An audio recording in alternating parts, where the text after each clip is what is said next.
नमस्कार, मैं Vikas Kumar YouTube channel PK the study point पर आप सभी का स्वागत करते हैं। आज हम लोग पढ़ेंगे साइंस में दूसरा चैप्टर जिसका नाम है न्यूट्रिशन इन एनिमल्स। पिछला जो चैप्टर था उसका नाम था nutrition in plants. Nutrition in animals को शुरुआत करने से पहले हम उन लोगों से रिक्वेस्ट करना चाहते हैं जिनके बच्चे 7th में, 6th में, 8th में या किसी क्लास में पढ़ रहे हैं, लेकिन उनके पास इतना पैसा नहीं है कि वो कोचिंग करा सके, तो वो वीडियो को देखें। मैं ये नहीं कह रहा हूँ कि आप हमारे वीडियो को देखें। बहुत सारे ऐसे लोग हैं जो वीडियो बनाते हैं और बहुत अच्छे से बनाते हैं, बहुत अच्छा पढ़ाते हैं, हमसे बहुत अच्छा पढ़ाते हैं। मैं तो केवल एक कोशिश कर रहा हूँ पढ़ाने का। तो उनके वीडियो को देखें। उनके बच्चे कोचिंग नहीं जा सकते हैं, ज़्यादा फीस लगती है, लेकिन इतना तो यकीन है कि हर घर में मोबाइल है। मोबाइल में डाटा भी है, लेकिन डाटा का इस्तेमाल या तो डाटा वैसे ही लैप्स हो जाता है, अदरवाइज़ गेम खेलने में या मूवी देखने में या सीरियल देखने में या बहुत सारी ऐसी चीज़ें हैं, उन सबको देखने में खर्च करते हैं। तो मैं उनसे रिक्वेस्ट करना चाहता हूँ, उन गार्जियनों से, कि वो अपने बच्चों को जो भी मोबाइल में डाटा है उसका इस्तेमाल पढ़ने में लगाएं। तो जो हमारा वीडियो देख रहे हैं उनसे हम रिक्वेस्ट करते हैं, उन बच्चों से, कि आप कॉपी और कलम लेके बैठें और मैं कोशिश करूँगा कि आपको समझा सकूँ। ज़्यादा से ज़्यादा इंग्लिश शब्द का इस्तेमाल करेंगे हम, और हिंदी दोनों बराबर तरीके से बताने का प्रयास करेंगे, और आप ध्यान से इसको देखिए। चलिए आज हम लोग क्या पढ़ेंगे? न्यूट्रिशन इन एनिमल्स पढ़ेंगे। Nutrition in animals. Nutrition in animals में आज हम लोग दो छोटे छोटे टॉपिक पढ़ेंगे। उसमें जैसा एक टॉपिक है mode of nutrition in animal, और दूसरा है स्टेप्स इन एनिमल न्यूट्रिशन। तो सबसे पहले हम लोग क्या पढ़ेंगे? Mode of nutrition in animals. ठीक है, इतना तो आप सब लोग जानते हैं कि जो एनिमल है वो अपने लिए भोजन को नहीं बना पाते हैं, वो अपने लिए भोजन प्रिपेयर नहीं कर पाते हैं। रीज़न भी आप शायद जानते हो। नहीं जानते हैं तो एक बार हम पिछला चैप्टर जो कुछ है रीज़न, उसको मैं यहाँ पर बता देना चाहता हूँ। जैसे ये प्लांट्स हैं, आप जानते हैं प्लांट्स में एक प्रोसेस होता है जिसके तहत ये अपना भोजन बनाते हैं, मतलब अपने लिए फूड को ये मेक करते हैं।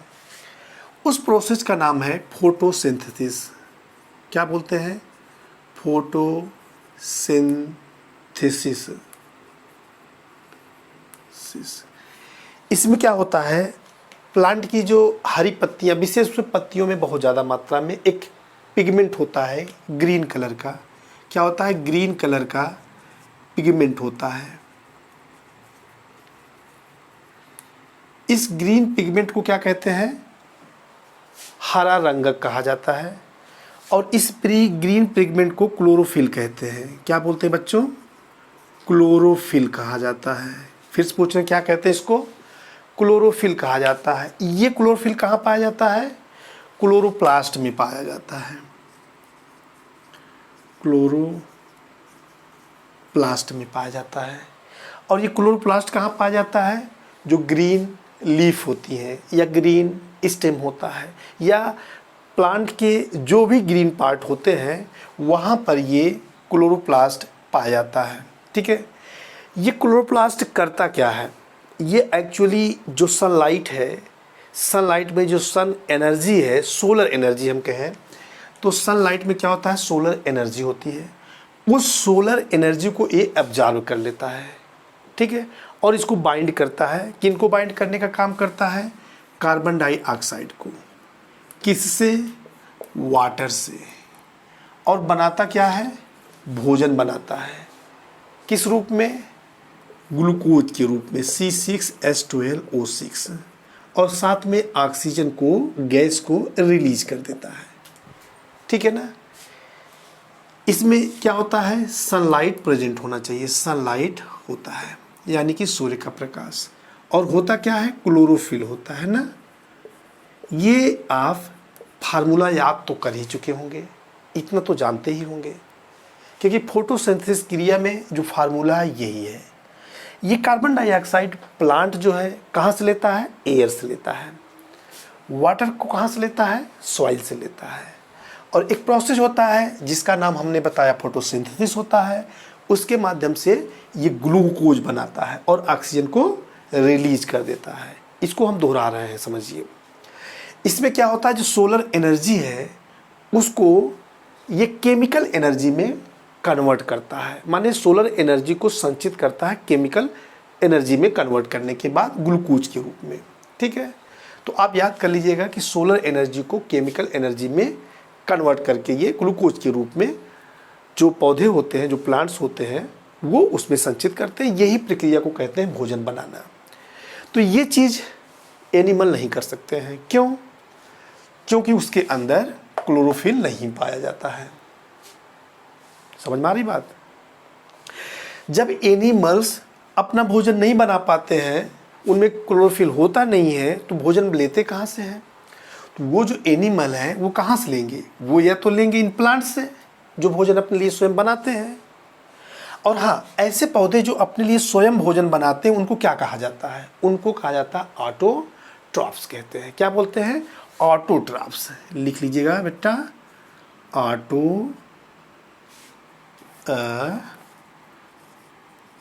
ऑटोट्रॉफ्स कहा जाता है।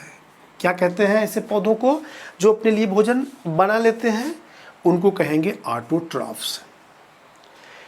और ऐसे एनिमल जो इन प्लांट्स के ऊपर डिपेंड होते हैं उनको कहा जाता है हेटेरोट्रॉफ्स। जो दूसरे के ऊपर आश्रित होते हैं या डिपेंड होते हैं उनको बोला जाएगा हेटेरोट्रॉफ्स कहेंगे। याद कर लीजिएगा, इसे कहेंगे स्वपोषी, इनको कहेंगे परपोषी। तो ठीक है, तो ऑटोट्रॉफ्स वो होते हैं जो अपने लिए भोजन स्वयं बनाते हैं, जैसे कि ग्रीन प्लांट्स हैं। और जितने भी एनिमल्स होते हैं वो होते हैं हेटेरोट्रॉफ्स। अब मोड ऑफ न्यूट्रिशन के बेस पर, मतलब उनकी जो हैबिट है फूड को ऑब्टेन करने की, इस बेस पर जो एनिमल्स हैं उनको 3 पार्ट में डिवाइड किया गया है। कितने पार्ट में? 3 पार्ट में। चलिए देखते हैं वो कौन कौन से हैं। ठीक है, एक तो वो है जो ये जो प्लांट है, प्लांट को खाते हैं, प्लांट के पार्ट पर निर्भर होते हैं। जैसे पौधे हैं, घास है, चाहे जो भी है, जो साग है, हरे पौधे हैं, जो उसका नरम भाग है या कठोर भाग, जो भी, हर एनिमल्स की अपनी आदत होती है कौन क्या खाता है। तो कुछ ऐसे एनिमल होते हैं जो प्लांट के ऊपर डिपेंड करते हैं या प्लांट के उन पार्ट्स को खाते हैं जो खाने लायक होता है। उनको क्या कहा जाता है? उनको कहा जाएगा हर्बीवोर्स। हर्बीवोर्स कहते हैं। हर्बीवोर्स को हर्बीवोरस कहा जाता है। हर्बीवोरस एनिमल, हर्बीवोरस एनिमल कहा जाता है, हम कह सकते हैं। ठीक है ना। हर्बीवोर्स कहें या हर्बीवोरस एनिमल कहते हैं, यानी इनको शाकाहारी कहा जाता है, क्योंकि ये किसके ऊपर डिपेंड होते हैं? प्लांट या प्लांट के पार्ट्स पर। जैसे एग्जाम्पल में आप देखिए, काऊ है, बफेलो है, ठीक है, रैबिट्स है,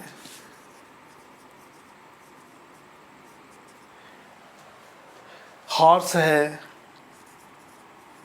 मतलब बहुत सारे ऐसे जंतु हैं जो केवल प्लांट पर निर्भर होते हैं, तो उनको बोला जाएगा हर्बीवोरस एनिमल।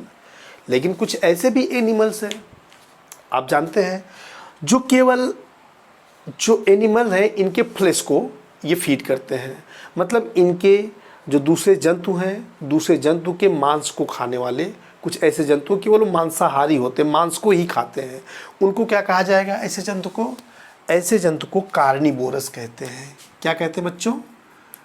कार्निवोरस। कार्निवोरस कहिए अथवा कार्निवोरस एनिमल, कार्निवोरस एनिमल्स कहा जाएगा। ठीक है। हिंदी में इनको कहा जाता है मांसाहारी जानवर या जंतु। तो जो आप नाम जानते हैं मांसाहारी जंतु कौन से हैं, जैसे एग्जाम्पल में आपको देना पड़े तो टाइगर है ना, लायन है या लायन है, लेपर्ड है, बहुत सारे ऐसे एनिमल्स हैं जो केवल वो जंतुओं के फ्लेश को खाते हैं, एनिमल के फ्लेश को खाते हैं, यानी उनके मांस को खाते हैं। तो उनको क्या बोला जाएगा? उनको कार्निवोरस कहा जाएगा। अब आपके दिमाग में आ जाएगा या आ गया होगा, क्योंकि आप इसको ऑलरेडी क्लास 6 में पढ़ ही चुके हैं। जो अगला है वो है ओमनीवोरस। ओमनीवोरस, ओमनीवोरस को ओमनीवोरस एनिमल भी कहा जाता है। ओमनीवोरस एनिमल, ये जो ओमनीवोरस एनिमल होता है वो दोनों चीज़ खाता है, प्लांट्स को भी खाएगा, हर्ब को भी खाएगा, और जो मांस है मांस को भी, फ्लेश को भी खाता है। तो मतलब ये मांस को भी खाएगा और प्लांट को भी, खाने वालों को ओमनीवोरस या ओमनीवोरस एनिमल्स कहा जाएगा। हिंदी में इनको कहेंगे सर्वाहारी, यानी सब कुछ खाते हैं। एग्जाम्पल में बताने की ज़रूरत है नहीं, लेकिन बताते चल रहे हैं।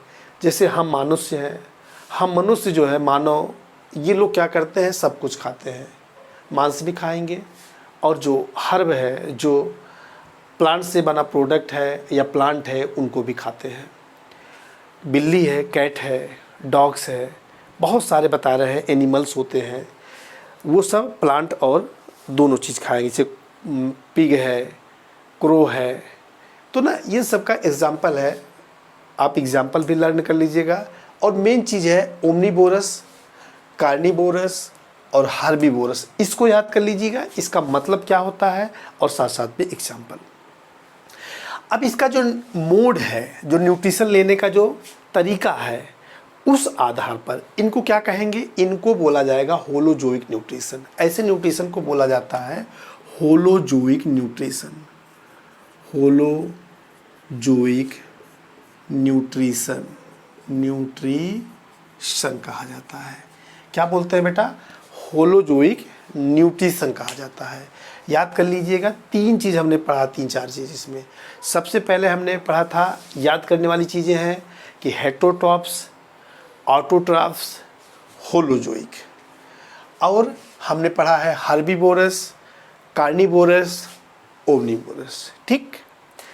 अब हम जो इसमें कुछ ऐसे भी एनिमल होते हैं इनके अलावा, जैसे कि एक होता है, कुछ पैरासाइट होते हैं, नाम सुने होंगे पैरासाइट। पैरासाइट क्या करते हैं? ये अपने होस्ट से भोजन को फीड करते हैं, मतलब जिसके ऊपर ये रहते हैं, जिनके साथ रहते हैं, उन्हीं से अपना पोषण को ये लेते हैं। इनको बोला जाएगा पैरासाइट। क्या बोलते हैं? Parasitic animal. ठीक है, पैरासाइटिक एनिमल कहा जाता है। अब ये जो पैरासाइटिक एनिमल है, ये 2 प्रकार का है। एक को इक्टोपैरासाइट्स कहा जाएगा और दूसरे को इंडोपैरासाइट्स कहा जाएगा। क्या बोलेंगे? इक्टोपैरासाइट। इक्टो, पहले इंडो बता दें आपको। इंडोपैरासाइट, जो इंडोपैरासाइट एनिमल है वो एक्चुअली होता है बॉडी के अंदर होता है, शरीर के अंदर पाया जाता है। जैसे एक पैरासाइट है मलेरिया पैरासाइट, उसको कहते हैं मलेरियल पैरासाइट। मलेरियल पैरासाइट, जो मलेरियल पैरासाइट होता है ये कहाँ पाया जाता है? ब्लड में पाया जाता है, आरबीसी, रेड ब्लड कॉर्पसेल्स में। इसके अलावा भी जैसे बहुत सारे पैरासाइट हैं, जैसे कि फ्लैटवर्म्स हैं, राउंड वर्म्स है, क्या है, फ्लैट वर्म्स। लिखते चलिएगा, flat worms, round worms, worms. ये कहाँ पाया जाता है, ये लीवर में पाया जाता है। कहाँ पे, लीवर में। लीवर कहाँ है, बॉडी के अंदर है। इंटेस्टाइन में पाया जाता है, इंटेस्टाइन में पाया जाता है, यानी कि आंत में पाया जाता है। तो ये कहाँ है, बॉडी के अंदर है।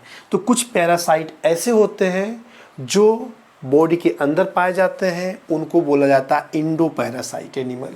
ठीक है, क्या बोलेंगे इनको, इंडो पैरासाइट एनिमल बोलेंगे। और दूसरे कुछ ऐसे होते हैं जो बाहर से हमला करते हैं, बाहर ही मतलब अपना निवास बना लेते हैं शरीर के, तो उनको बोला जाएगा इक्टो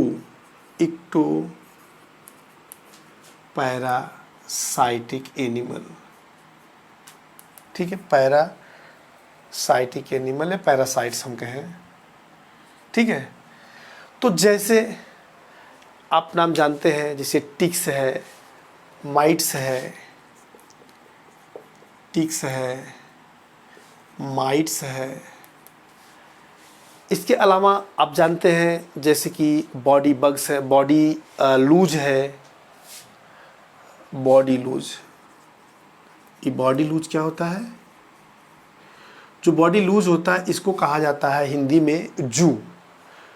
जू कहाँ पड़ता है, सिर में पड़ता है। तो ये बाहर होता है, यानी कि बॉडी के बाहर है ना। इनके अलावा भी बेड बग्स होते हैं। बेड बग्स क्या होता है, बेड बग्स, बेड बग्स को कहा जाता है खटमल। जो चारपाई होता, बहुत पहले देखने को मिलता था बेड बग्स यानी खटमल, अब नहीं मिलता है देखने में। पहले चारपाई जो रस्सी से बनाई जाती, पतली पतली, उनके बीच में छिपा रहता था। या चारपाई की जो पावे होते हैं, उसके जो पैर होते हैं चारों लकड़ी के बने होते हैं, उसमें छेद करके ये बेड बग्स छिपे रहते हैं। और जब आप सोते हैं तो उस समय ये बाहर निकल करके बाहर से ही आपके ब्लड को ये सक करते थे। तो ये बाहर से है, पैरासाइट है, बाहर रहने वाले हैं बॉडी के। इनको कहा जाएगा इक्टो पैरासाइट। और जो अंदर होते हैं वो इंडो पैरासाइट होते हैं। जैसे हमने 2-3 एग्जाम्पल दिया है जो आपकी बुक में है, मलेरियल पैरासाइट जो कि आरबीसी में पाया जाता है, फ्लैट वर्म और राउंड वर्म जो लीवर या इंटेस्टाइन में पाया जाता है। एग्जाम्पल याद करिए, लिख लीजिएगा। चलिए, इसके बाद हम पैरासाइटिक एनिमल के बाद सैप्रोफैगस बताते हैं। ये सैप्रोफैगस क्या होता है, जो सैप्रोफैगस होता है, सैप्रोफैगस, जो सैप्रोफैगस एनिमल होता है, ये डेड और डिकेइंग एनिमल से अपने भोजन को, अपने फूड को ये लेते हैं। डेड डिकेइंग माने जो मरे हुए, मृत जो जीव जंतु हैं, एनिमल्स हैं, या जो सड़ने गलने वाले एनिमल्स हैं, इनसे ये अपने भोजन को एब्सॉर्ब करते हैं। जैसे अर्थवर्म्स है, क्या है, अर्थवर्म्स है, अर्थवर्म्स। ज़्यादा नहीं याद करना, सिंपल याद करना है बस। मेन अब टॉप इसमें शब्दों को आप समझिए। एग्जाम्पल क्या इसका है, सैप्रोफैगस का, अर्थवर्म्स है। तीसरा हम लोग पढ़ने जा रहे हैं जिनको स्कैवेंजर्स कहा जाता है। क्या बोलते हैं, स्कैवेंजर्स। स्कैवेंजर्स, जो स्कैवेंजर्स है ये क्या करते हैं, स्कैवेंजर्स जो हैं ये जो दूसरे जंतु हैं, जो मरे हुए जंतु हैं, उनसे अपना भोजन को ये लेते हैं। ठीक है, जैसे गिद्ध है, गिद्ध को हिंदी में बुलचर कहा जाता है, वल्चर कहेंगे, ये वल्चर है। एग्जाम्पल में हाइना है, हाइना को हिंदी में लकड़बग्घा कहा जाता है। जैकाल है, जैकाल को कहा जाता है सियार, है ना। तो ये लोग क्या करते हैं, जो दूसरे जंतु हैं मरे हुए, उनको खाते हैं, उनके मांस को खाते हैं। इनको स्कैवेंजर्स कहते हैं। ठीक है, इतनी बातें तो हम लोग समझ चुके हैं। इसको हम किस में पढ़े हैं, mode of nutrition in animal. अब हमको जो दूसरा टॉपिक है, काफ़ी छोटा टॉपिक है और जानना जरूरी है, दूसरा क्या है, हमको पढ़ना है steps in animal nutrition. Steps in animal nutrition. ठीक है, हैंड राइटिंग बहुत ख़राब है, बहुत तो नहीं ख़राब है लेकिन ख़राब तो है ही। तो इसमें क्या होता है, स्टेप्स इन जो किस स्टेप्स जो न्यूट्रिशन करते हैं एनिमल्स, उनका स्टेप क्या है। तो सबसे पहले जान लीजिए, जो ये भोजन को पचाने वाली बात आती है। तो जो भोजन को जो पचाया जाता है, डाइजेस्ट किया जाता है, डाइजेस्ट का मतलब क्या होता है, जो कॉम्प्लेक्स ऑर्गेनिक कंपाउंड्स हैं वो ब्रेक डाउन होता है किसमें, सिंपल सॉल्युबल मॉलिक्यूल्स में। किसमें, इस चीज़ को तो हमेशा याद करना। अगर हम भोजन को या फूड को डाइजेस्ट कर रहे हैं, डाइजेस्ट करने का मतलब ही होता है जो कॉम्प्लेक्स ऑर्गेनिक कंपाउंड्स है वो सिंपल मॉलिक्यूल्स में, और वो सॉल्युबल होना चाहिए, घुलनशील होना चाहिए वाटर में। ऐसे में वो क्या होता है, ब्रेक डाउन होता है। तो इसमें सबसे पहले हम लोग क्या करते हैं, इसमें जो पढ़ते हैं इंगेशन होता है। इंगेशन का मतलब क्या होता है, इंगेशन।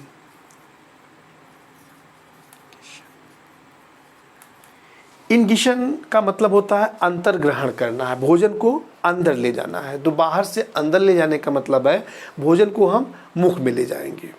ठीक है, और मुख में ले जाने की जो क्रिया होती है उसी को इंगेशन कहा जाता है। इतने बात समझिए, क्या बोलते हैं उसको, इंगेशन, भोजन को अंदर ले जाना।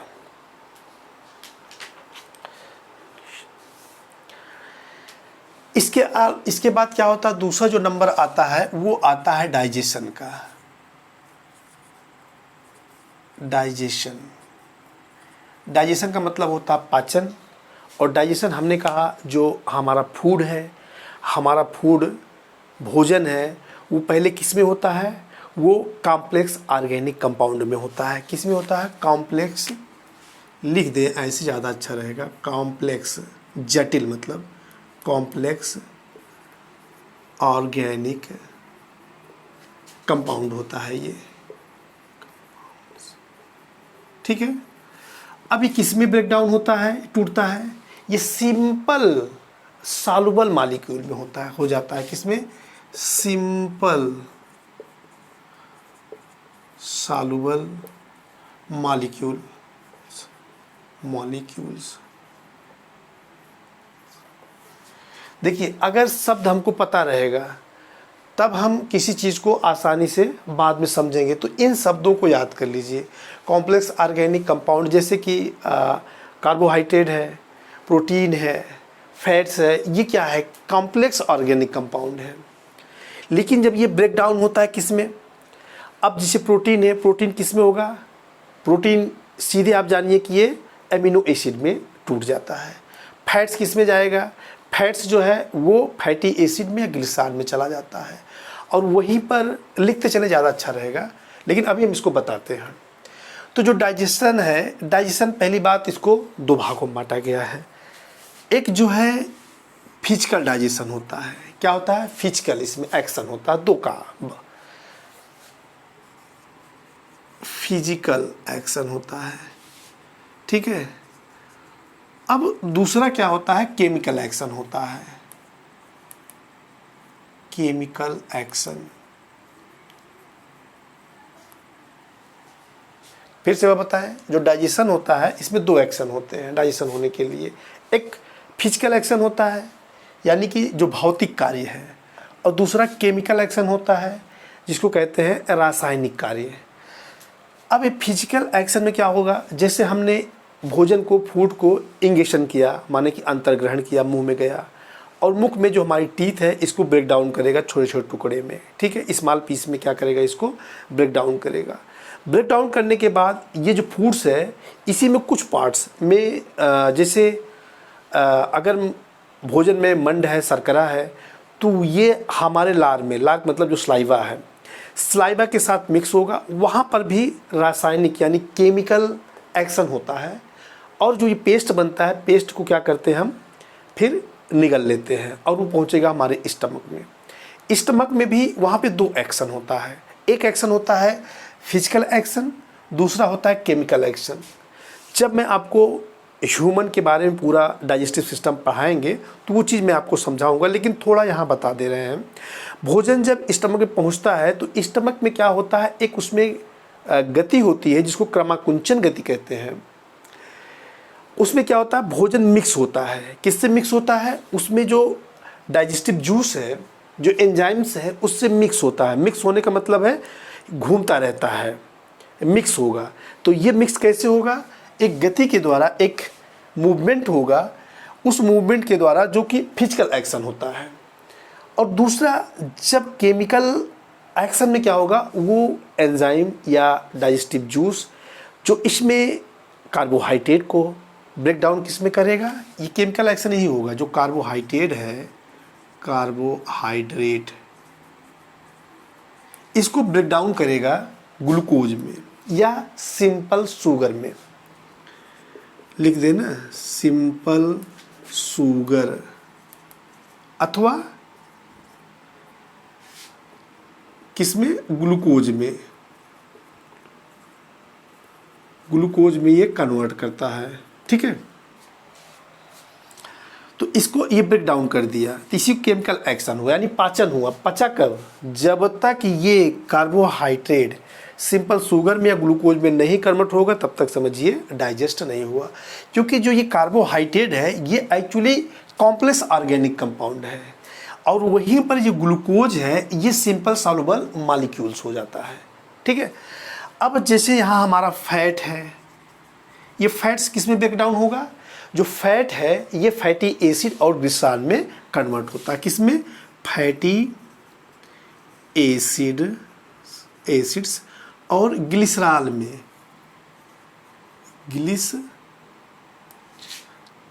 ग्लिसरॉल में, ठीक है। ये ग्लिसरॉल में क्या होगा, ये कन्वर्ट हो जाएगा।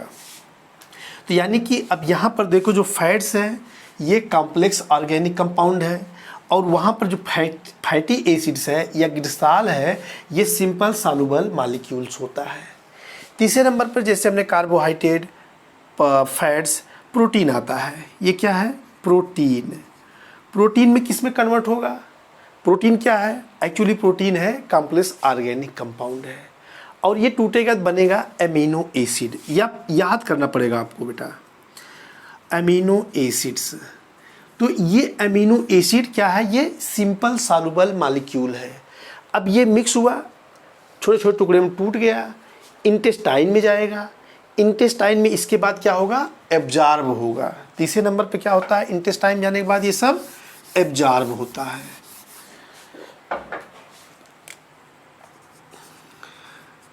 एब्जॉर्ब क्या बोलते हैं इसको, एब्जॉर्प्शन। क्या बोलेंगे, एब्जॉर्प्शन, एब्जॉर्प्शन,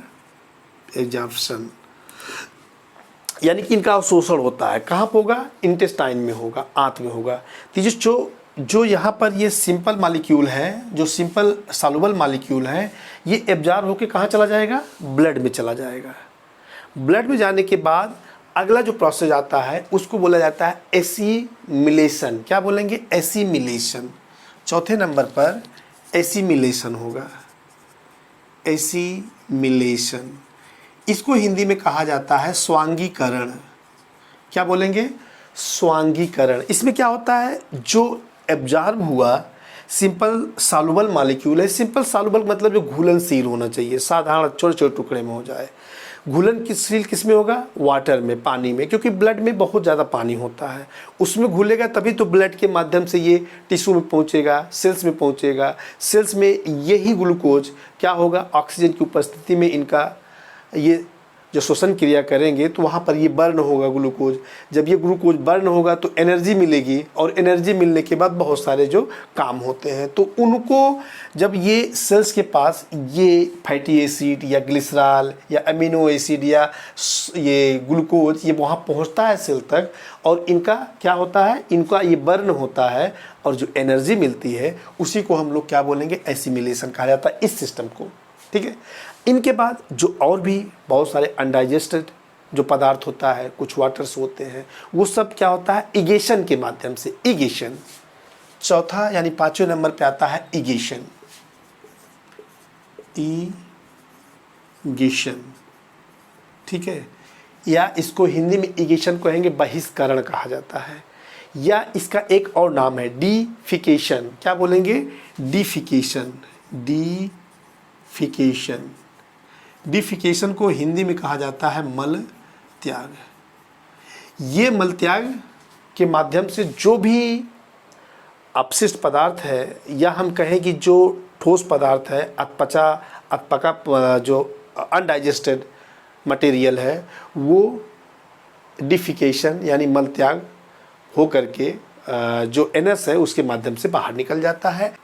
यही एनिमल में स्टेप है, जो न्यूट्रिशन का स्टेप है। सबसे पहले इंगेशन होता है, इंगेशन होने के बाद डाइजेशन होता है, डाइजेशन होने के बाद जब डाइजेस्ट हो जाएगा सिंपल सॉल्युबल मॉलिक्यूल में वो ब्रेक डाउन हो जाएगा कॉम्प्लेक्स ऑर्गेनिक कंपाउंड, तो वो ब्रेक डाउन होने के बाद एब्जॉर्ब हो जाता है, और एब्जॉर्ब होने के बाद वो ब्लड में पहुंच जाता है। ब्लड में पहुंचने के बाद जो चौथा नंबर आता है एसिमिलेशन होता है। एसिमिलेशन में ये सारे सिंपल सॉल्युबल मॉलिक्यूल्स पहुंचते हैं सेल्स के पास, वहाँ बर्न होता है, और जो बचा हुआ मटेरियल है वो क्या हो जाता है, वो इगेशन के माध्यम से बाहर चला जाता है। बस इतना था इसमें, थोड़ा सा ही हमने बताया, इसको लिखते हुए चलिएगा।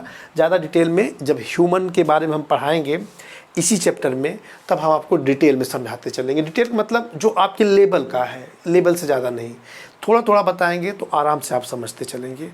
ये बताइए आपको वीडियो कैसे लगा, कमेंट करके बताइएगा। और जिन लोगों ने अभी तक हमारे चैनल को सब्सक्राइब नहीं किया है, सब्सक्राइब करना ना भूलें। लाइक करें, शेयर करें और सब्सक्राइब करें। धन्यवाद।